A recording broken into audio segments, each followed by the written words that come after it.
In this video, I'm going to show you how to use the Smart Compose on Gmail. So you can use AI to write a Gmail or to respond or to reply to your Gmail that you want to send. So assuming I have this Compose and I want to use the Smart feature, you can come to the writer and type in the email that you want to send to, and then you can come to the address and say Smart email, the subject, and then you can come to in here. And when you want to start typing, you can see help me write. This is going to be accessed by option H on Mac. So let's say I click on option H and it is going to give me the pop-up. So you can see write to my partner, wishing them victory, an apology to my child's teacher for their absence. You can define anyone, okay? Anyone that you want. So let's say write a simple love letter to my girlfriend.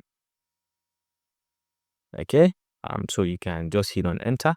And then this is going to automatically write a simple love letter to that your girlfriend. You can just specify her name, okay, girlfriend's name. This one tell you how much you mean to me. Every moment with you is a joy. So like this, you can just write with all these. If this is what you want, you can just go ahead and send. And then this is this prompt. Then you can customize it if you want. But if this is okay, you can just go ahead and say insert. And once you insert it, now you can customize this accordingly. You can edit any section. And once you're done, you can just type in the name of the girlfriend, for example. Anyone, you can just type X, okay? Dear, my dearest X, and then you can just send it to that person that is going to receive it. So that is the power of using AI to write your Gmail. If you found this helpful, please leave a like.